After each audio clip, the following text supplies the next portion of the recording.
Votre 13h, Maria Malard. Madame, Monsieur, bonjour. Gaza est désormais coupée du monde. Israël a multiplié les frappes la nuit dernière, des bombardements sans précédent. L'armée affirme avoir visé 150 cibles souterraines et des affrontements au sol ont lieu en ce moment entre Israël et le Hamas. Les télécommunications et Internet ont aussi été coupés et beaucoup sont sans nouvelles de leurs proches. Les ONG sur place ont perdu contact avec leurs équipes. Arnaud Rubens et Corentin Laurent. Le noir de la nuit est fendu par les explosions des frappes israéliennes dans la bande de Gaza.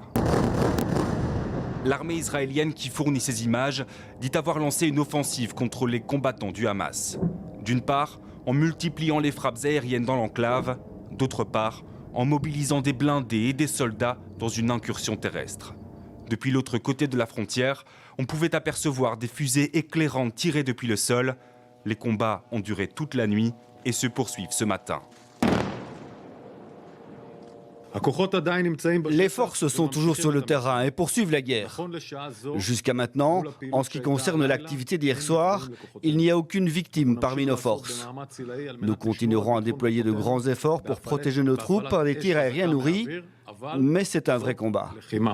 Les combats se sont principalement déroulés dans le nord de la bande de Gaza, où l'armée israélienne a ordonné aux 1 400 000 habitants d'évacuer.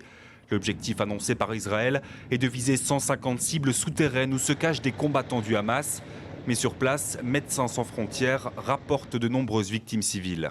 Il y a des afflux de blessés massifs dans les différents hôpitaux dans lesquels on est encore capable de travailler. C'est ce que nous rapportait un collègue aujourd'hui. C'est un déluge de feu qui s'abat sur eux, sur les populations civiles et sur les collègues qui travaillent sur place. Et les images qui viennent de l'offensive sont rares, toujours filmées à distance des combats. Les communications depuis l'enclave sont devenues presque impossibles. Internet a été coupé hier soir et donc depuis c'est très difficile de contacter les collègues.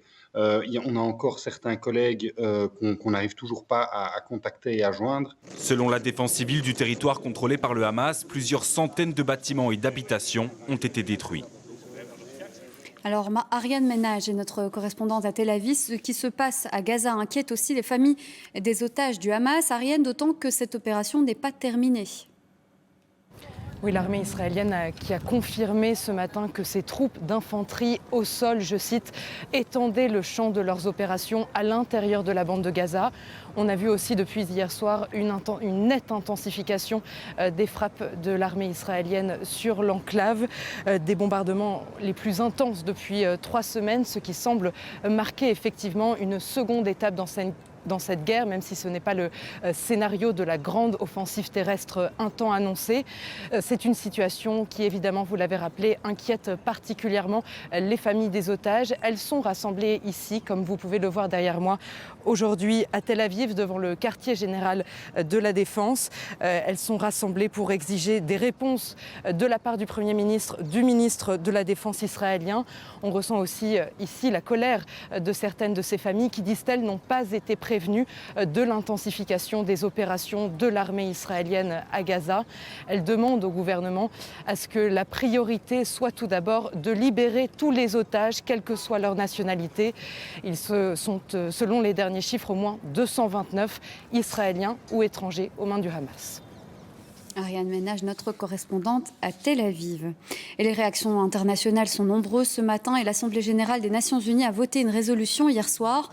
Résolution non contraignante pour une trêve humanitaire immédiate et pour que l'aide puisse être acheminée dans la bande de Gaza. 120 pays, dont la Belgique, ont voté pour, 45 se sont abstenus et 14 ont voté contre, dont les États-Unis et Israël.